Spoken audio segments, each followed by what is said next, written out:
Tanikella Bharani sir గారు ఈరోజు మనందరిని ఆశీర్వదించడానికి వచ్చారు. ఇందు గలడందు లేడు ఎందెందు వెతికినా అందందు గలడు అని చెప్పేసి ఒక మహాకవి అన్నారు. అలాగే మన సినీ రంగంలో ఏ యొక్క పాత్రను మనం స్పృశించినా ఖచ్చితంగా మన తనికల బర్ని సార్ గారి యొక్క గొంతు అయితే మాకు తెలుసు, సార్ యొక్క విగ్రహ రూపం మాత్రం మాకు తెలియదు.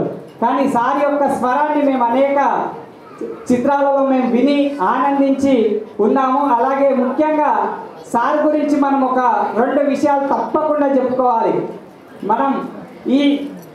మనం ఈ యొక్క విశ్వానికి ముఖ్య కారకుడైనటువంటి ఆరాధ్య దైవంగా పూజించేటటువంటి వ్యక్తి శివుడు. నిజంగా సార్ని మనం ఎన్నోసార్లు గమనిస్తూ ఉంటాము. శివుని గురించి నాన్న గురించి మాట్లాడినటువంటి వ్యక్తుల్లో అగ్రగామిగా ఒక సినీ రంగంలో పనిచేస్తూ ఒక యాక్టర్గా పనిచేస్తూనే ఇటు భక్తి భావజాలాన్ని అటు నాన్నపైన ఉన్నటువంటి నాన్న ఎందుకో వెనకబడ్డాడంటాడు సార్. మీరందరూ వినే ఉండిండొచ్చు, ఒకవేళ వినకపోతే తప్పకుండా వినండి. అలాగే కందూరు మహబూబ్ నగర్ జిల్లాలో ఉండేటటువంటి కందూరు యొక్క క్షేత్రానికి సారు కార్తీక పౌర్ణమి నాడు అలాగే మహాశివరాత్రి రోజు తప్పకుండా వచ్చేటటువంటి వ్యక్తి సారు. అయితే ఆ సార్ వల్ల మాత్రమే ఆ ఏరియాలో రోడ్లు నిజంగా సార్ వల్ల డెవలప్ అయినాయి. అందుకు సార్కి మా మహబూబ్ నగర్ జిల్లా తరఫున సార్కి ప్రత్యేకంగా ధన్యవాదాలు తెలియజేసుకుంటా ఉన్నా. ఏదేమైనప్పటికీ సార్ ఈరోజు వచ్చి మమ్మల్ని ఆశీర్వదించడానికి వచ్చినటువంటి సార్ గారికి మన సిఏబిటి తరఫున పుష్పగుచ్చం ఇవ్వాల్సిందిగా మా అధ్యక్షుడు జి శ్రీధర్ గారిని కోరుతా ఉన్నాను. అలాగే సార్ గారిని ఈరోజు పిలిపించినటువంటి వ్యక్తి ఎవరు అని అంటే ఈరోజు అన్నదాత సుఖీభవ అని అంటాం కదా, అటువంటి అన్నదానం చేసినటువంటి మన బిర్దురాజు కృష్ణరాజు సార్ గారే ఇది మనకు సడన్ సర్ప్రైజ్గా నాకు మార్నింగే చెప్పి ఉన్నారు సారు. సో సార్ గారికి కూడా ప్రత్యేకంగా ధన్యవాదాలు. ఎందుకంటే ఒక సినీ రంగానికి చెందినటువంటి వ్యక్తుల్ని కలవడం అంటే సాధారణ మనుషులకు చాలా ఇబ్బంది, అందుట్లో మాలాంటి వ్యక్తులకు ఇంకా ఇబ్బంది. అటువంటి వ్యక్తిని మా దగ్గరికి అత్యంత సాధారణంగా తీసుకొచ్చినటువంటి బిర్దురాజు కృష్ణరాజు సార్ గారికి కూడా మా యొక్క అసోసియేషన్ తరఫున ప్రత్యేకంగా ధన్యవాదాలు తెలియజేసుకుంటూ, సార్ మా యొక్క క్రీడా ఉత్సవాలు మేము గత 2 సంవత్సరాల నుంచి జరుపుకుంటా ఉన్నాం. అందులో అయినటువంటి క్రీడాకారులని మా సంఘం ద్వారానే ఎవరి కోసమో ఎదురు చూడకుండా మా సంఘం ద్వారానే వాళ్ళందరినీ సత్కరించాలన్న సదుద్దేశంతో ఈ యొక్క కార్యక్రమాన్ని మేము గత 2 సంవత్సరాల నుంచి అసోసియేషన్ ద్వారా నిర్వహిస్తూ ఉన్నాము. అలాగే మన అందులైనటువంటి క్రీడాకారులు సార్ అంతర్జాతీయ స్థాయిలో క్రీడా రంగంలోను చెస్లోను అలాగే ఫుట్బాల్ గోల్ బాల్ అనేక రంగాల్లో కూడా మన ఏపీ తెలంగాణ రాష్ట్రాల్లో ఉన్నటువంటి అందులో జాతీయ అంతర్జాతీయ స్థాయిలో ఉన్నారు. వాటిని మేము గుర్తించుకోవడం కోసం మాత్రమే ఈ యొక్క కార్యక్రమం చేస్తూ ఉన్నాం సార్.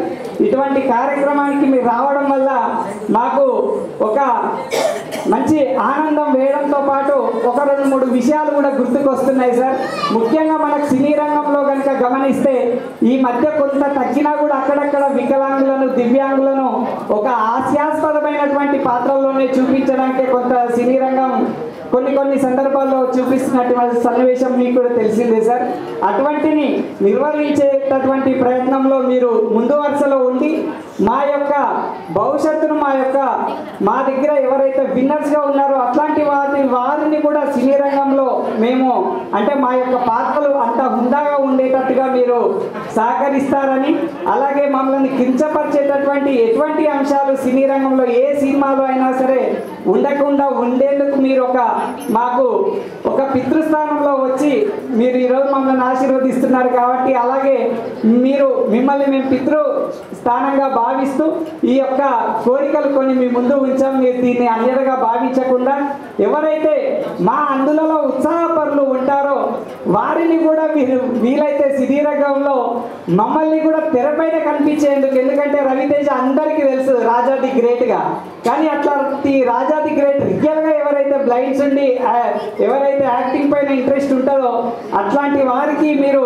సముచిత స్థానాన్ని కల్పించే ప్రయత్నంలో మీరు అవకాశం తీసుకొని మాకు కూడా సినిమాలలో తెరపైన కనిపించేటటువంటి అవకాశాన్ని కల్పిస్తారని కూడా సార్ గారిని ప్రత్యేకంగా మన అసోసియేషన్ తరఫున కోరుకుంటూ, ముందుగా బిర్దురాజు కృష్ణరాజు సార్ గారిని స్పందించిన తర్వాత సార్ తనికల బర్ని సార్ గారిని స్పందించాల్సిందిగా కోరుతున్నాం. ముందుగా అయితే కృష్ణరాజు సార్ గారిని స్పందించాల్సిందిగా కోరుతా ఉన్నాం.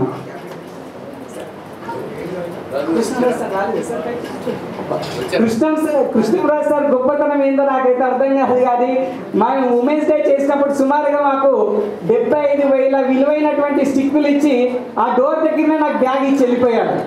ఈ రోజు కూడా మాకు ఈరోజు ఇంత ఒక ఆనందాన్ని కల్పించి సార్ ఇంకా వేదిక దగ్గరికి రాలేదు.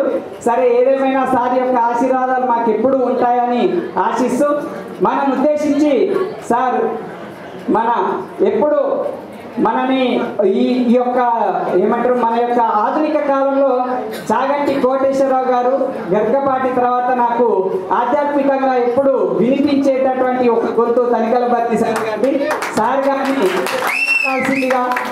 గారిని మనల్ని ఆశీర్వదించాల్సిందిగా కోరుతా ఉన్నాను.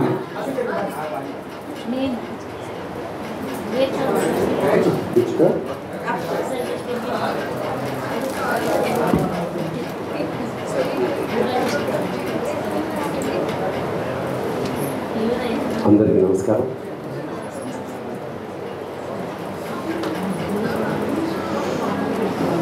అంజిరెడ్డి గారు మాకు చాలా కుటుంబ సభ్యులంటే ఆత్మీయులు. ఎన్నో ఆధ్యాత్మిక కార్యక్రమాలు, సామాజిక కార్యక్రమాలు నిరంతరం నిర్వహిస్తూ ఎప్పుడు అవకాశం వచ్చినా నన్ను అక్కడ పిలుస్తూ ఉంటాను. అదే క్రమంలో ఇవాళ కూడా సిబిఐ బ్లైండ్ వాళ్ళందరి కోసం ఒక సమావేశం జరుగుతోంది. 11:30కి మీరు ఏమన్నా రాగలరా అన్నారు. కానీ నేను ఆల్రెడీ కమిట్ అయ్యి దాదాపు ఇక్కడ కోకాపేట నుంచి ఒక 50 కిలోమీటర్ల దూరంలో నా మిత్రుడి వివాహం పొద్దున అక్కడికి వెళ్ళి అక్కడి నుంచి ఫోన్ చేశాను అనమాట. 2 అయిపోయింది, మరి ఏమిటి రమ్మంటారా అంటే వచ్చేయండి అన్నాను. అంచేత సరాసరి అక్కడి నుంచి డైరెక్ట్గా ఇక్కడికి వచ్చాను. నిజంగా ఇప్పుడు మాట్లాడిన మా డాక్టర్ గారు ఇప్పుడు ఈయనకి కళ్ళు లేవంటే ఎవరు నమ్మరు. ఆ భాష ఆ పటిమ ఆ భావం ఎంత అందంగా ఒక్కొక్క పదాన్ని ఎంత కంటిన్యూస్గా పైగా ఏం తడుకోకుండా తన భావాన్ని ఇంత అద్భుతంగా వ్యక్తీకరించగలిగిన మహానుభావుడికి నమస్కారం చేసుకుంటూ ఇలాంటి వాళ్ళు చాలామంది ఉన్నారు. సరిగ్గా అదే ఎందుకంటే అదే ఆణిముత్యాలు వీళ్ళందరూ. భగవంతుడు సర్వేంద్రియాణం నయనం ప్రధానం అన్నారు. అన్ని శరీరంలో సమస్త అంగాల కన్నా మనకి కళ్ళు చాలా ఇంపార్టెంట్. అంటే కళ్ళు లేకపోతే కలియుగం లేదు అని ఒక సామెత. అంటే ఏమి చూడలేము, ఏమి ఎక్స్ప్రెస్ చేయలేము. ఇలాంటి దశలో మనకి అంటే మామూలుగా మన లోక వ్యవహారంలో చెప్తున్నా, ఎప్పుడన్నా ఒక 5 నిమిషాలు కరెంటు కనుకపోతే మనం వాటి కంగారు పడిపోయి మన పిల్లల్ని పంపించి ఎదురింటి వాటిలో కరెంటు ఉందా లేదా చూసి రమ్మంటారు. అక్కడ కూడా లేదంటే అప్పుడు కానీ సాటిస్ఫై కాదు వీడు. అది కూడా పోయిందంటే తప్ప వీడు ఆనందపడ్డు. మొత్తం కాలనీ అంతా పోయిందంటే ఇంకా ఆనందం. అంటే అందరికీ పోయినప్పుడు మనకు వస్తుంది కదా అని. అలాగా ఒక 5-10 నిమిషాల కరెంటు పోతేనే ఓర్చుకోలేని మనం అంటే ఒక జాతి, మానవ జాతి శాశ్వతంగా లేవు అంటుంటే నిజంగా అది వాళ్ళ జీవితాన్ని ఎలాగా ఊహించుకోవడానికే కష్టం ఇలాంటి విషయాలు. అంచేత మానవ జాతి యావత్తు మనం అంటే ఇలాంటి కార్యాలు వాళ్ళు మనకన్నా అద్భుతంగా చేసే స్థితికి వాళ్ళ క్రికెట్ ఆడుతున్నా అంటే అసలు బాల్ ఎలా ఉంటుంది, ఎక్కడి నుంచి వస్తుంది, ఎలా కొట్టాలి మనకి ఎందుకంటే మనకి మన పురాణ ఇతిహాసాల్లో మనకి కనపడ్డ మనకి అంధుడు అనగానే మనకి ధృతరాష్ట్రుడే కనిపిస్తాడు. కాకపోతే వాడికి ఉన్న అంధత్వం ఏమిటంటే పుత్రవాత్సల్యం అనే అంధత్వం. వాడికి కళ్ళు లేకపోవడం కాదు, పుత్రవాత్సల్యంతో కళ్ళు కనపడలేదు. అతనికి కళ్ళు కనపడక తనకి తన సాక్షాత్తు తన తమ్ముడు కొడుకుల్ని ఆయన పాండవుల్ని నానా బాధలు పెడుతుంటే కూడా సైలెంట్గా ఉన్నాడు. ఇప్పుడు విశేషం ఏమిటంటే తెలివైన వాడు, బలం ఉన్నవాడు, అధికారం ఉన్నవాడు సైలెంట్గా మౌనం వహించడం కన్నా నేరం లేదు. వాడు నేరస్తుల్లో భాగస్థుడేవాడు. అలాంటి వాడు ధృతరాష్ట్రుడు. అందుకనే వాడి జీవితంలో ఒకే ఒక్కసారి కృష్ణుడు దివ్యరూప దర్శనం ఇస్తాడు, విశ్వరూప దర్శనం ఇస్తాడు. నీకు కళ్ళు నీకు ఫస్ట్ ధృతరాష్ట్ర, నీ జీవితంలో ఒక అవకాశం ఇస్తున్నాను. నీ కొడుకులు ఎవరైతే ఉన్నారో ఈ శకుని కర్ణాకులందరూ కలిసి దుష్ట చతుష్టయం నన్ను బంధించడానికి, మీ సభలో బంధించడానికి పూనుకుంది. అయినా సరే వాళ్ళ ఎత్తులని చెడగొట్టి నేను ఇప్పుడు విశ్వరూప సందర్శన ఇస్తున్నాను, అందరూ చూస్తున్నారు, నీకు కళ్ళు లే కదా, నీకు నేత్రాన్ని ప్రసాదిస్తున్నాను దివ్యంగా చూస్తున్నప్పుడు ధృతరాష్ట్రుడికి కళ్ళు ఇస్తాడు. ధృతరాష్ట్రుడు ఆ విశ్వరూప సందర్శనం అయిపోయిన తర్వాత పులకితం అయిపోయిన జీవితంతో అతను కోరుకునేది ఒకటే, స్వామి ఎంతో వాత్సల్యంతో అనురాగంతో నాకు కళ్ళు ఇచ్చావు, కానీ దయచేసి వాటిని తీసేసుకో.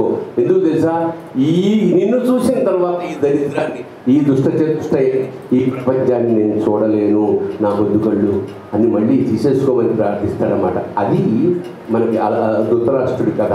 పుత్రవాత్సల్యంతో అందరూ ఇవాళ మామూలు సమాజంలో కళ్ళు లేని వాళ్ళు ఒక పక్కన పెడితే, కళ్ళు ఉండి కూడా కామాంధులైన వాళ్ళు, కళ్ళు అధికారంతో కళ్ళు మూసుకుపోయిన వాళ్ళు, అహంకారంతో కళ్ళు మూసుకుపోయిన వాళ్ళు, డబ్బు మగం వల్ల కళ్ళు కనపడకపోయిన వాళ్ళు ఎంతోమంది చూస్తున్నాం మనం. అలాంటి ఈ సమాజంలో ఇలాంటి ఒక వర్గం పట్ల మనం మానవతా దృష్టితోటి ఉండడం చాలా అవసరం. ఇందాక నేను రాగానే అదే అనుకుంటున్నా, ఏమిటి ఇతను మన రాజా దగ్గర ఎంత గొప్ప డైరెక్టర్ అండి అతను. ఒక కళ్ళు లేని ఒక కుర్రాడిని హీరో చేసి మొత్తం సినిమా అంతా నడిపిస్తాడు. అలాగే సినిమాటిక్గా మళ్ళీ చివరికి కళ్ళు వచ్చేవి. కళ్ళు లేకపోయినా సరే కళ్ళున్న వాళ్ళకన్నా గొప్పగా బతకగలను అని నిరూపించడం ఆ సినిమా యొక్క లక్ష్యం. సరిగ్గా ఒక వారం క్రితం ఇదే స్టేజ్ మీద దాదాపు 16వ తారీఖు అనుకుంటా, ఇప్పుడు ఇక్కడ సాయంత్రం ఇక్కడ ఒక తమాషా జరిగింది. అక్కడ ఏమిటంటే వాళ్ళు బదిరులు, చెవు నోరు లేని వాళ్ళ సమావేశానికి నేను ఇక్కడికి వచ్చాను.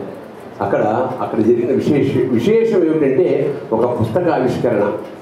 ఒక పిల్లవాడు పుడుతూనే మూగా చెవుడు.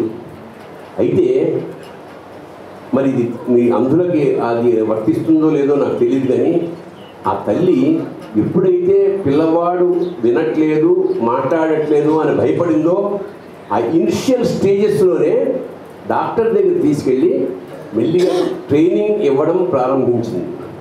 ఎప్పుడైతే ట్రైనింగ్ ఇవ్వడం ప్రారంభించిందో అతను మెల్లిమెల్లిగా పదాలు పలుకుతూ, అతి కష్టం మీద ప్రయత్నపూర్వకంగా పదాలు పలుకుతూ అతను మెల్లిగా గ్రాడ్యుయేషన్ పాస్ అయ్యి, ITI పాస్ అయ్యి, ఒక నాటకంలో పెద్ద వేషం వేసి పూనా ఫిలిం ఇన్స్టిట్యూట్లో తన నాటకాన్ని ప్రదర్శింపజేసి ఇప్పుడు చాలా పెద్ద ఉద్యోగస్తులు ఉన్నాడు. సంజయ్ అనుకుంటా అతని పేరు. అతను ఇక్కడికి వచ్చి అతను ఎయిడ్స్ తోటి తను మా అందరికీ వినపడేలాగా స్పష్టంగా మాట్లాడేది. కరెక్ట్గా సరిగ్గా 16వ తారీఖున జరిగింది. మనకి అవగాహన లోపం వల్ల పుట్టుగుడ్డి వాళ్ళు ఉండుండొచ్చు. అసలు ఆ అంధత్వం రాకుండా నివారించే మార్గాలు గర్భంలోనే, అంతకుముందే ఏమైనా అవకాశాలు ఉన్నాయా, లేదా పుట్టిన వెంటనే ఆ లోపాన్ని సరిచేసే అవకాశాన్ని నెగ్లెక్ట్ చేస్తే వాళ్ళు ఇలా అయ్యే అవకాశం ఉన్నది. అయినా సరే ఇంకా మనకి కళ్ళు రావు అనుకున్నా కూడా ఇవాళ ఇంత గుండె ధైర్యంతో ఇవాళ స్పోర్ట్స్ని వాటిని ఆడుతూ నేషనల్ ఇంటర్నేషనల్ స్థాయిలో ఇలాంటి సంస్థను స్థాపించి ఇలాగ రన్ చేయడం అనేది ఇది మానవ జాతి చరిత్రలో చాలా గొప్ప విషయం సార్. ఇలాంటి వాళ్ళ మధ్య నేను ఉండగలగడం నేను పూర్వజన్మ సుఖంగా భావిస్తున్నాను. అంత ఆనందం కలిగింది నాకు. ఎందుకంటే ఆ పుస్తకం పేరు 3వ చెవి అని పెట్టాడు. ఆ రాసిన ఆయన వాళ్ళ నాన్న చిన్నప్పటి నుంచి తను ఎదుర్కొన్న కష్టాలు, తను అనుభవించినవన్నీ రాసి ఎలాగా చెవులు లేని అతను 3వ చెవి మనకి ఈ రెండు వినపడకపోయినా అంతర్శబ్దం అవుతుంది, ఇంటర్నల్. అలాగే మీకు ఇవాళ కళ్ళు లేకపోయినా మీకు 3వ కన్ను ఉంది. ఆ 3వ కన్ను వల్లే ఈ డాక్టర్ ఇవాళ మనతో ఇంత అంతర్నేత్రం అంటారు. భగవంతుడు ఒక లోపం కనుక ఇస్తే మిగతా వాటిని ద్విగుణీకృతం చేస్తాడు. అతని వినికిడి శక్తి కానీ స్పర్శ శక్తి కానీ 1,00,000 రెట్లు అధికంగా ఉండొచ్చు మనకన్నా. లేకపోతే వాయుని పితామహుడు ఉన్నాడు మనకి ద్వారం వెంకటస్వామి నాయుడు. అతనికి 5వ ఏట అతని జీవిత చరిత్ర నేను రాశానండి. 5వ ఏట స్కూల్లో బల్ల మీద అక్షరాలు కనపట్ల మసగ్గా. అప్పుడు టీచర్ అంది, ఏనా అంటే నాకు కనపడలేని ఎదవి నువ్వు ఇక్కడ ఎందుకు పోయిడివో నీకు చదువు అవ్వదు అని తిట్టి పంపించింది. ఆ తిట్టి పంపించిన అతను చాలా వేదనగా ఇంటికి వచ్చిన తర్వాత వాళ్ళ అన్నయ్య వైలినిస్ట్, వాళ్ళకి వైలిన్ కూడా వచ్చు వాళ్ళ అన్నయ్య. ఇతను ఎందుకో వెళ్ళి ఆ తీగల మీద చేయేసాడు. వేసి అన్నయ్య అలాగే నేర్చుకుంటాడు కదా, ఇన్స్ట్రుమెంట్ ఇదే కదా అని తనకు నేర్పించమని అడిగాడు. అన్నయ్య నో అనకుండా నేర్చుకున్నాడు.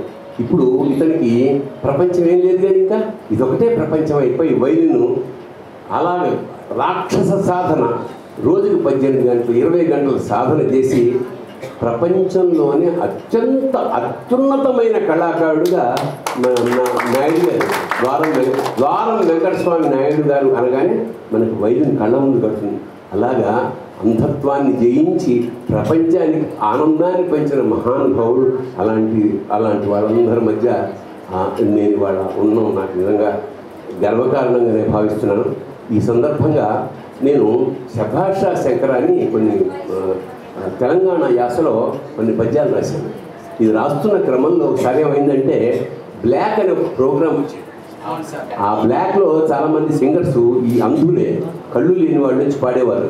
అప్పుడు ఝాన్సీ యాంకర్గా ఉండేది. అప్పుడు నేను వెళ్ళి నన్ను ఒకసారి చీఫ్ గెస్ట్గా పిలిచాడు. వెళ్ళేటప్పుడు దాదాపు ఒక 20 మంది ఉన్నారు. అందరూ వెతుక్కుంటూ అంటే తడువుకుంటూ వచ్చారు. కానీ నా వాయిస్ వినగానే తనికళ్ళ భరణి సార్ అన్నారు. ఇప్పుడు ఇతను రాగానే మెట్ల మీద నన్ను గుర్తుపట్టేది నా వాయిస్. నేను వెంటనే ఇతను పట్టుకుని తీసుకొచ్చాను. ఇన్ఫ్యాక్ట్ నన్నే అతను తీసుకొచ్చాడు. అప్పుడు ఇట్లా గమనించాను లేదు. అంచేత ఇప్పుడు వాళ్ళందరూ ఉన్నారు. అప్పుడు నేను వాళ్ళందరూ ఉద్దేశిస్తూ ఒక మాట అన్నాను, మీ ఈ అంధత్వం ఏదైతే ఉందో కళ్ళు లేకపోవడం చాలా విచారకరం. కాకపోతే ఇలాగ సృష్టి చేసిన ఆ పరమేశ్వరుణ్ణి ఆ శివుణ్ణి నేను ఒక క్వశ్చన్ వేస్తాను, అతను ఏమి ఆన్సర్ ఇస్తాడో చూస్తాను అని అప్పటికప్పుడు 4 లైన్లు రాశాను. కళ్ళు తెరిస్తే నువ్వే, కళ్ళు తెరిస్తే నువ్వే, కళ్ళను మూస్తేవి నువ్వే, కళ్ళు తెరిస్తే నువ్వే, కళ్ళను మూస్తేవి నువ్వే, మా కళ్ళల కారు చీకటుల కారణమేందిరా, మా కళ్ళల కారు చీకటుల, మా కళ్ళలో కన్నీళ్లు గారట్లేదు స్వామి, చీకట్లు గారుతున్నాయి. ఇది ఉత్ప్రేక్ష అలంకారం అంటాడు. మా కళ్ళల్లో కన్నీళ్లు కాదు, నల్లగా చీకట్లు కాడుతున్నాయి. మా కళ్ళల కారు చీకటుల కారణమేందిరా శభాషురా శంకరా అని నేను అడిగి మళ్ళీ సమాధానంగా ధ్యానముద్దలో ఉన్న శివుడు మెల్లిగా కళ్ళు తెరిచి ఏమంటున్నాడంటే, బిడ్డ ఇది పాపిష్టి లోకము, బిడ్డ ఇది పాపిష్టి లోకము, దీన్ని నేనే చూడ నీకెందుకు, నేను సృష్టించిన ఈ లోకం దుర్మార్గాన్ని చూడలేక ఎప్పుడు కళ్ళు మూసుకుని ధ్యానంలో ఉంటాను. బిడ్డ ఇది పాపిష్టి లోకము, దీన్ని నేనే చూడ నీకెందుకు అని మా కళ్ళను మూసిపెట్టి నవ్వులే శభాషురా శంకరా. అంతేక నాయన మనకు ఒక అద్భుతమైన ఒక జీవితం, మానవ జీవితం. లోపమే కానీ ఆ లోపాన్ని అధిగమిస్తున్న తీరు చాలా ప్రశంసనీయంగా ఉంది. ఖచ్చితంగా ఆ శివుడు మీకు కళ్ళు లేకపోయినా తన 3వ కన్నుని మీకు ప్రసాదించి మీ అంతర్నేత్రాన్ని ప్రసాదించి మీ జీవితాన్ని పరమానంద స్థితిలో ఉంచాలని పరమేశ్వరుని ప్రార్థిస్తూ శుభం భూయ శివోహం. కోషిష్ అనే ఒక సినిమా వచ్చింది, చాలా గొప్ప సినిమా. అది ఎవరైనా చూడకపోతే తప్పకుండా చూడండి. అందులో సంజీవ్ కుమార్, జయబహదూర్ నటించారు భార్యాభర్తలుగా. ఇద్దరికీ చెవుడు ఉండవు, ఇద్దరికీ మాటలు రావు. అలాంటి ఒక క్యారెక్టర్స్. వాళ్ళిద్దరిని ప్రేమించుకుంటారు, పెళ్లి చేసుకుంటారు, వాడికి పిల్లాడు పుడతాడు. వాళ్ళ భయం ఏమిటంటే పిల్లాడు కూడా మాలాగే చెవుడు నోరు లేకుండా పుట్టాడేమని భయపడుతూ ఉంటారు. భయపడుతున్న దశలో వాళ్ళు ఒక గిలక అంటే ఇలాంటిదే, ఒక ఇలా బాల్ కాదు కానీ గిలక లాంటివి తీసుకొచ్చి వాళ్ళు ఆ పిల్లాడికి ఇలా అంటారు. వాడు రెస్పాండ్ అవ్వడు. ఇలా అంటారు, రెస్పాండ్ అవ్వడు. అలా అంటారు రెస్పాండ్. ఎందుకంటే ఏమి అసలు వాళ్ళకి అసలు చాలా బాధపడు, ఎందుకంటే వీళ్ళకి వినపడదు, పిల్లాడి కూడా వినపడితే మా భవిష్యత్తు ఇంకా అంధకార బంధునం అన్న ఉద్దేశంతో ఇద్దరు మొగుడు పిల్లలు భార్యలు కావలించి ఏడ్చాక ఆ గిలకను అవతల పడేస్తాడు. పడేసినప్పుడు కైలికైన సౌండ్ అవుతుంది. ఎందుకంటే అందులో ఉన్న ఏవైతే గింజలు ఉన్నాయో అవి ఇరుక్కుపోయిందన్నమాట, అది రాలా.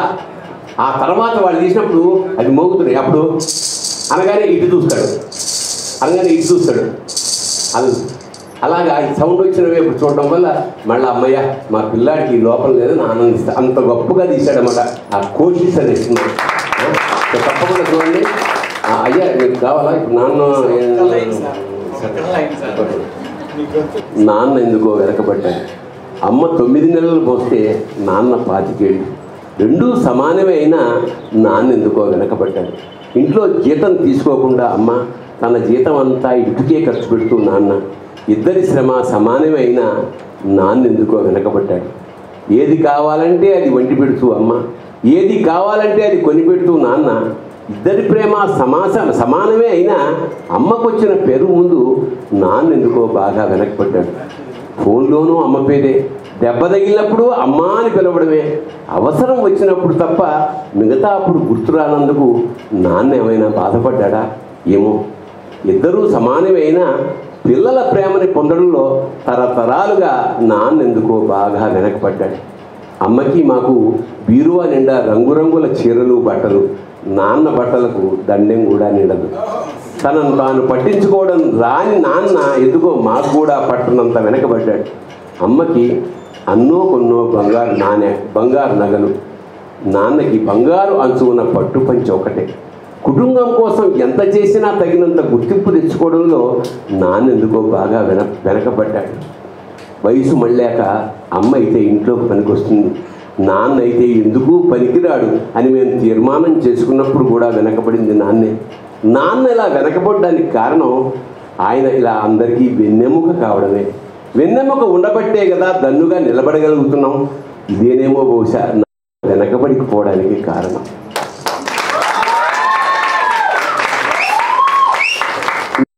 ఇది ప్రకాష్ నాయుడు అనే ఒక అసిస్టెంట్ డైరెక్టర్ రాశాడు, నేను రాయలేదు ఇది. కానీ ఇది ఒక సభలో నేను అది చదువుతున్నప్పుడు ఆ బంగారు రంగు అంచు పంచె ఒక్కటే అన్నప్పుడు మాకు మా నాన్న గుర్తుకొచ్చి కంఠం గద్గదమైపోయి మాట బయటికి రాలేదు. అది ఎవరో వీడియో తీసి పెట్టారు, అది వైరల్ అయిపోయిందనమాట ఇవాళ ప్రపంచం అంతా. కాకపోతే దురదృష్టవశాత్తు నేను రాయలేదు ఇది. ఆ ప్రకాష్కి నాయుడికి రావాల్సిన కీర్తి అంతా నేను వెంటనే ఏం చేశానంటే 3 రోజుల్లో ప్రకాష్ నాయుడు ఎక్కడుండో పట్టుకుని వాడిని మా ఇంటికి తీసుకొచ్చి సన్మానం చేసి మీడియాని పిలిపించిన ఆయన ఇది నేను చదివాను అంతే, కానీ నేను రాయలేదు. కానీ దురదృష్టం ఏంటంటే పూరి జగన్నాథ్ కూడా ఫోన్ చేసి మీరు చదవడం వల్ల ఆ గద్గదం అవడం వల్లే అదంత ఫేమస్ అయింది అన్నాడు. సరే ఏదో ఏం జరిగినా ఆ కృతి కర్త నేను కాదు, ప్రకాష్ నాయుడు. ఈ సందర్భంలో డాక్టర్ గారు నా చేత మళ్ళీ మీకు ఆనందం కలిగేలా చదివించినందుకు ధన్యోస్మి, శివోహం. ధన్యవాదాలు సార్. ఇది నడవడేమి దైవ సత్యంబులోనుగా తలవనేమి కడగనేటి తల్లుల కడుపు. ఈరోజు నిజంగానే ఎంతమంది మనం తల్లిదండ్రులను ఎంతమందిని దైవారాధన చేస్తున్నాము, ఎంతమంది ఎట్లున్నామన్నది ఒకసారి మనంగా ప్రశ్నించుకోవడానికి బహుశా ఈరోజు సార్ రూపంలో శివుని యొక్క గుర్తులు ఈ యొక్క ప్రాంగణానికి వచ్చాయని నమ్ముతూ సార్ని ఒక్కసారి మన కోసం సార్తో పాటు సార్ వచ్చారు, సార్ని కూడా మనందరినీ ఆశీర్వదించాల్సిందిగా కోరుతా ఉన్నాను. ఆస్తిక మతాభిలాషి భరణి గారు మాట్లాడిన తర్వాత మాటలు లేవు. ఇవాళ జ్ఞానేంద్రియాలు కర్మేంద్రియాలు అన్నీ ఉన్నటువంటి మనకు భగవంతుడు మంచి మాట ఉంది, ఏదైనా ఒక లోపం ఇస్తే ఇంకొక రంగానికి ద్విగుణీకృతమైనటువంటి బలం ఇచ్చే అవకాశం ఉంది. నాకు చాలా మనసు చెమ్మగిల్లింది. వాళ్ళ చాలామంది అంధులైనటువంటి మేధావులు, దివ్యాంగులైనటువంటి మేధావులు మోదీ గారి మాటల్లో ఇవాళ క్రికెట్ అసోసియేషన్ ఏర్పాటు చేసి మీలో ఉన్న ప్రతిభా సంపత్తిని ప్రపంచాన్ని వ్యక్తీకరించేటువంటి విలక్షణ నిఖితుల్య కార్యక్రమానికి అత్యంత ఆప్తులు భరణి గారు రావడం చాలా సంతోషంగా ఉంది. భరణి గారు సినిమా నటుడుగా కవిగా ఒక పక్కన పెడితే ఆయన ఒక అక్షర అవధూత, అక్షరత్వాత్ వరేణ్యత్వాత్ ధూత సంసార బంధనాలు. భరణి గారిని చూస్తే మా ఇంట్లో ఒక శునకానికి పూజ చేసినప్పుడు ముఖ్య అతిథిగా వారు వచ్చారు. ఒక ఒక ఒక ఒక ప్రధానమైనటువంటి సంఘి వచ్చి మా భార్య ఒక మంచి ఆవిడ మితభాషి గొప్ప మాటది ఒక అవధూతం చూసినటువంటి అనుభూతి కలిగింది మా భరణి గారిని చూసినప్పుడు. ఇవాళ ఆవిడ మన నుంచి ఏ లోకాల్లో ఉంది కానీ ఒకసారి మీకు చెప్పడం ద్వారా అభినందించారు. ఆయన సన్మాన సభ కాదు కానీ ఇవన్నీ ప్రాపంచిక వృత్తులన్నీ చూశారు. ఇవి నశ్వరమైంది, దీనికి అతీతమైనటువంటి ఒక భావన ఉందన్నటువంటి జగన్మిథ్య బ్రహ్మసత్యం అనేటువంటి జీవించే ఉత్తమ. ఇంకోటి సినిమా ప్రపంచము సర్వకళల సమాహారం. అలాంటి పద్మపత్ర వివాంబసాన్ని నీళ్లలో దేని కట్టకుండా జీవించేటువంటి ఉత్తమ సంస్కారం గల వ్యక్తి మా భరణి గారు ఈ కార్యక్రమం రావటం. మా సోదర సోదరి ముఖ్యంగా డాక్టర్ అద్భుతంగా మాట్లాడు రెడ్డి గారిని మా అబ్బాయి అందరినీ అభినందిస్తూ మీ అందరినీ ఆశీర్దిస్తూ ఆత్మస్థైర్యం ఇవ్వాల్సిందిగా పరదేవతను ప్రార్థిస్తూ సెలవు. ఈరోజు భరణి గారు రావడం చాలా సంతోషం. సార్కి మొన్ననే ఎస్ఆర్ యూనివర్సిటీ వరంగల్ వారు డాక్టరేట్ ఇచ్చారు. అది నిజమైన డాక్టరేట్, అంత విలువైన డాక్టరేట్ కంటే చెప్పు అట్లా పరిస్థితులు ఉన్నాయి కూడా చెప్పాల్సి వస్తుంది. ఆ కార్యక్రమం రోజు అద్భుతంగా జరిగింది. ఈవెన్ బయట వాళ్ళు అంటే ఇన్విటేషన్ ఉన్న వాళ్ళనే తీసుకుంటూ మిగతా వాళ్ళు రాకుండా చేసినా కూడా హాల్ ఫుల్ అయిపోయింది. మెయిన్ హాల్ రవీంద్ర భారతిలోనే. ఆ కార్యక్రమానికి కూడా నేను వచ్చాను. నేను సంతోషపడేది ఏమిటంటే అలాంటి కార్యక్రమానికి సార్ వచ్చిన రోజు ఆ రోజు అందరూ చాలా చెప్పారు సార్ గురించి. నేను కూడా ఒక మాట చెప్పాలన్న ఆ రోజు నాకు అవకాశం లేక నేను ఈరోజు చెప్తున్నాను. సార్ వల్ల నాకు కూడా ఒక లాభం, అత్యంత లాభం, నా జీవితంలో పొందలేని 1,00,000 మంది 1 కోటి మంది పొందలేనంత ఫలితం నాకు కూడా దక్కింది. వారి వల్ల గ్రహణ సినిమా నేను తీయగలిగాను, మా టీము తీయగలిగింది, నేను కూడా నేషనల్ అవార్డు తీసుకోగలిగాను. ఇది నేను అనేది ఎందుకు చెప్తానంటే ఇది సందర్భం కాకుండా ఎందుకు చెప్తున్నానంటే మీరు బ్లైండ్ అయినా మీరు గెలుస్తున్నారు. జనాలు సంపాదించిన వాళ్ళు గెలవలేకపోతున్నారు. సంపాదించిన వాళ్ళు ఇంకా లోపీలైపోయి ఇంకా లోపలికి వెళ్ళిపోతూ ఇంకా వాళ్ళ కుటుంబం వాళ్ళు అనే దానిలో నుంచి మనం గట్టిగా చెప్పాలనుకుంటే రాజకీయ నాయకులు సినిమా నటులే ఆ రంగా చూస్తూ సంపాదించిన వాడు. ఆ సంపాదించిన వాళ్ళలో నుంచి మనిషిగా బయటకు వచ్చిన వాడు ఒకే ఒక వ్యక్తి భరణి గారు అని చెప్పి నేను చెప్పగలుగుతున్నాను సార్. నేను చూశాను కాబట్టి ఆ రోజు ఆ స్టేజ్ మీద సుద్దాల అశోక్ తేజ్ గారు కళ్ళనీళ్ళు పెట్టి 3 సార్లు ఏడ్చారు సార్ చేసిన సహాయాన్ని గుర్తుపెట్టుకొని. అది గొప్పతనం. మనం గెలుస్తాం, సంపాదిస్తాం, ఎన్నో అవుతాం, కానీ సహాయం చేసే గుణం ఉండటం అది సార్కి ఆ రోజు చెప్పిన విధానమైన విని నాకు కూడా చెప్తేనే కరెక్ట్ ఉంటుందని చెప్పి నేను ఇప్పుడు చెప్తున్నాను. ఇప్పుడు నేను 2-3 సార్లే ఫోన్ చేశాను సార్కి. సార్ ఇట్లా కార్యక్రమం ఇలాంటి కార్యక్రమం అంటే నాకు 3 సార్లు చేశారు సార్. చేసి అంటే నేను చెప్పినందుకు కాదు సార్కి రావాలని కోరిక ఉండటం. ఇలాంటి మనం సంపాదించిన తర్వాత వయసు పెరిగిన తర్వాత కూడా జ్ఞానం రాకుండా ఆస్తులెమ్మట పడకుండా జనము మంచి అనేది రావడం అది భరణి గారికి నేను పాదాభివందనాలు చేసుకుంటున్నాను. వారు ఆ మంచితనంగా నేను కీర్తిస్తున్నాను, చెప్పుకుంటున్నాను. అది వారికి నిండు 100 ఏళ్ళ ఆయుష్ ఇంకా మంచి పదవులు రావాలని చెప్పుకొని నేను మనస్ఫూర్తిగా కోరుకుంటున్నాను. వారికి ఈ కార్యక్రమానికి వచ్చినందుకు కృతజ్ఞతలు తెలియజేసుకుంటున్నాను. Thank you sir. ఇంకొక హరికృష్ణ గారు, మీరు నన్ను గుర్తుపట్టలేదు. నేను ప్రజావాణి టీవీలో ఈసారి ఇంటర్వ్యూ చేశాను. ఆ తర్వాత బ్లైండ్ కృష్ణరాజు గారు ఇచ్చిన కర్ణ కూడా నా ద్వారానే తీసుకొని చర్చించాము. అదంతా నేను లాస్ట్ ఇయర్ కూడా వచ్చాను ఇదే కార్యక్రమానికి. మరొకసారి కూడా నేను వస్తాను, నాతో వీలైన ద్వారా సహాయం చేస్తానని చెప్పి నేను మనస్ఫూర్తిగా. కాకపోతే సార్ నేను మాట్లాడుతాక నేను మళ్ళీ తీసుకోకూడదని అంజనేయ సార్ గారు మన బ్లైండ్ ఎంప్లాయీస్ అసోసియేషన్ తరఫున ఉమెన్స్ డే చేసినప్పుడు కృష్ణంరాజు సార్ ద్వారా ఆ రోజు సారు మనకి 25 స్టిక్స్ ఒక్కటి సుమారుగా 3,000 రూపాయలు విలువ చేస్తుంది. అట్లాంటి 25 స్టిక్స్ ఇచ్చారు. అలాగే సారు నన్ను ప్రజావాణి టీవీలో సారు యాక్చువల్గా ఆ రోజు యాంకర్ లేనందు మూలాన అనుకుంటా బహుశా, కానీ సారే యాంకర్గా ఉండి నన్ను ఈ యొక్క సమాజానికి ఇంట్రడ్యూస్ చేసే ప్రయత్నంలో సారు యాంకర్గా కూర్చొని మేమిద్దరం సుమారుగా గంట సేపు సార్తో కలవడం చాలా సంతోషం. మళ్ళీ ఈరోజు ఇలా కలుసుకోవడం ఇంకా సంతోషం. బహుశా సార్ ఇక ముందు మేము చేసే ప్రతి ప్రోగ్రాంలో మాతో పాటు సార్ యొక్క సుహస్తం ఖచ్చితంగా ఉంటుందని నమ్ముతూ మరొకసారి మాట్లాడినటువంటి అంజిరెడ్డి సార్ గారికి అలాగే తీసుకొచ్చినటువంటి మా కృష్ణంరాజు సార్ గారికి మా సిఏబిటి తరపున ప్రత్యేక ధన్యవాదాలు తెలియజేసుకుంటూ మా సిఏబిటి తరపున తరికల బర్ని సార్ గారిని సన్మానించాల్సిందిగా మా ప్రెసిడెంట్ అండ్ జనరల్ సెక్రటరీ గారిని కోరుతా ఉన్నాను, అనిల్ అన్న అండ్ శ్రీధర్ అన్న గారిని. అలాగే అంజిరెడ్డి సార్ గారిని కూడా, అలాగే దైవజ్ఞ శర్మ సార్ గారు కూడా, ముగ్గురికి వీళ్ళిద్దరి చేతుల మీదుగా సన్మానం చేయాలని, వీళ్ళకి ఫెలిసిటేట్ చేస్తుంటే నేను కూడా వీళ్ళ ఫోటోలో నేను కూడా ఉండాలని మధ్యలో నేను కూడా జాయిన్ అవుతూ ఉన్నా. సార్ అంటే ఒక సార్ ఈ యొక్క బాల్ని ఎప్పుడు సార్ కార్లో పెట్టుకోవాలి, ఎందుకంటే ఆ సౌండ్ వచ్చినప్పుడల్లా ఈ ఫంక్షన్కి వెళ్ళినప్పుడు నాకు ఇది ఇచ్చారు. ఎందుకంటే సార్ దగ్గర ఎన్నో గిఫ్ట్లు ఉంటాయి, కానీ ఇట్లాంటి గిఫ్ట్ మాత్రం బహుశా ఉండకపోవచ్చు, ఎవరు కూడా. కాబట్టి కార్ ఎప్పుడు ఇలా స్పీడ్ బ్రేకర్ వేసినప్పుడు అప్పుడు ఎంబటే అరే మా అన్న సోదరి మనులు నాకు ఇది కానుకగా ఇచ్చారని చెప్పి మన సిఏబిటి సార్కి గుర్తుగా వస్తుందని చెప్పి మరొకసారి సార్కి ప్రత్యేకంగా మన ధన్యవాదాలు తెలియదు. ఇదే నా పాలిట మూడో కన్ను. నేను మీకు పొద్దుగానే ఒక మాట చెప్పా, ఈ ప్రపంచంలో అన్నిటికంటే ఎప్పుడు యాక్టివ్ మోడ్లో ఉండేది శబ్దం. ఈ మాట నేను కాదు, ప్రజా యుద్ధ నౌక అన్న గద్దరన్న చెప్పినటువంటి మాట. కాబట్టి ఆ యొక్క శబ్దాన్ని సార్ ఒక కన్నుగా భావించినందుకు సార్కి మరొకసారి మన సిఏబిటి తరఫున సార్కి ప్రత్యేకంగా ధన్యవాదాలు తెలియజేసుకుంటూ అనిల్ అన్న గారిని తర్వాత కొనసాగించేయాల్సిందిగా కోరుతున్నాను.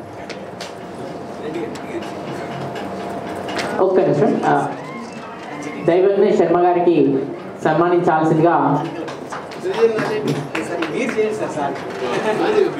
తనికెళ్ళ బర్ని సార్ గారికి కోరుతున్నా.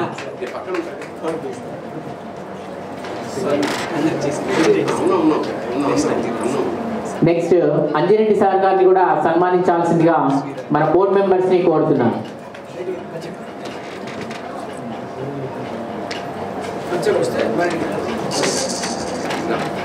Please give them a big round of applause.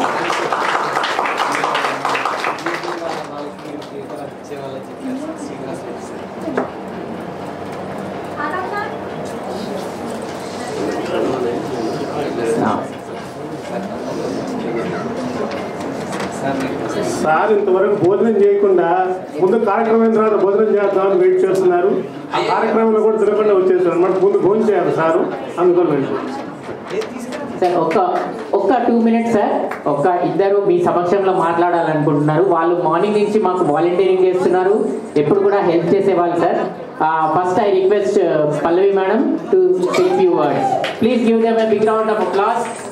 Thank you so much. స్క్రైబ్గా వాలంటీర్స్ని ఎంఎన్సీ కంపెనీ నుంచి చాలామంది స్టూడెంట్స్కి అరేంజ్ చేస్తున్నాను.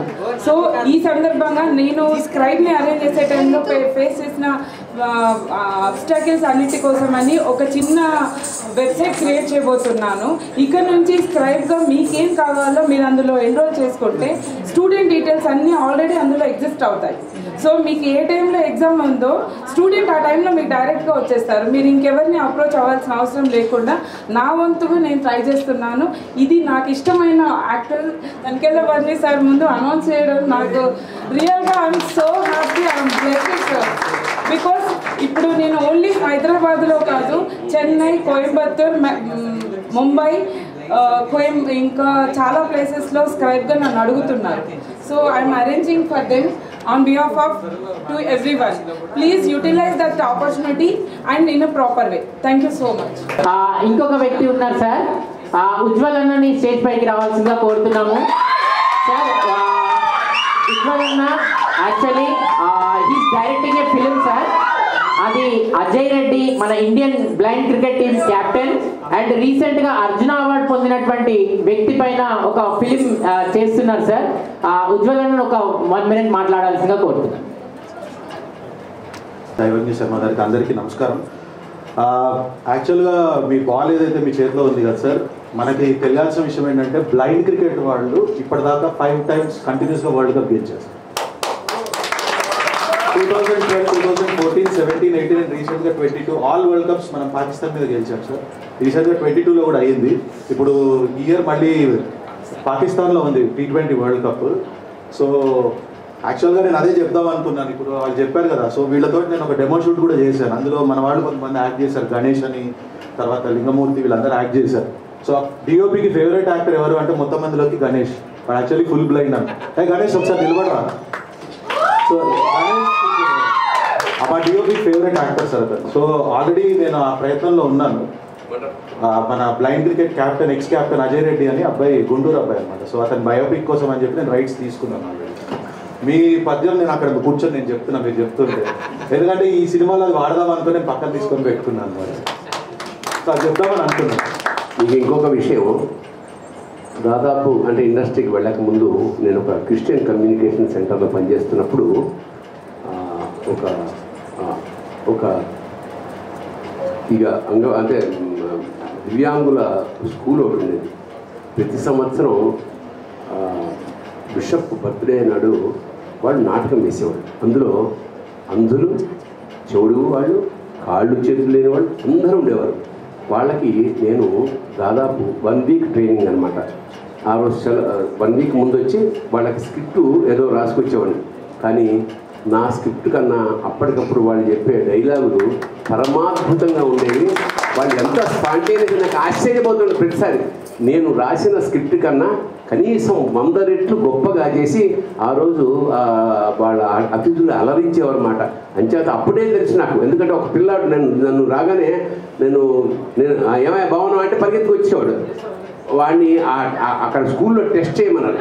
సార్ మీరు వాడికి ఒక పావలా బిళ్ళ విసరండి, వాడు కరెక్ట్గా నాన్నే పట్టుకుంటాడంటే అతను ఆ కుర్రాడికి శక్తి తెలియజేయడం కోసం ఒక పావలా బిళ్ళ అలా దొర్లించి కరెక్ట్గా ఆ సౌండ్ ఎక్కడైతే పడిందో అక్కడే టపామని పట్టుకున్నాడు. ఇదంతా ఆ పరమేశ్వరుడు వాళ్ళకి ఇచ్చే అడిషనల్ ఎనర్జీ అనమాట, అడిషనల్ శక్తి. అంటే వీళ్ళతో ఈ అంగవికలు, ఈ దివ్యాంగులతో నాకు పరిచయం ఇప్పటిది కాదు, దాదాపు 40-50 ఏళ్ళ నుంచి నేను వాళ్ళని గమనిస్తూ ఉన్నానని చెప్పడం కోసం చెప్పాను. శుభం భూయాత్. చాలా మంచి పని చేస్తున్నాను నేను. అది చెప్దామని మీకు ఆ ఇంట్రడక్షన్ ఇద్దామని చెప్పేసి. మంచిదండి, చాలా చాలా సంతోషం. నేను ఉంటాను.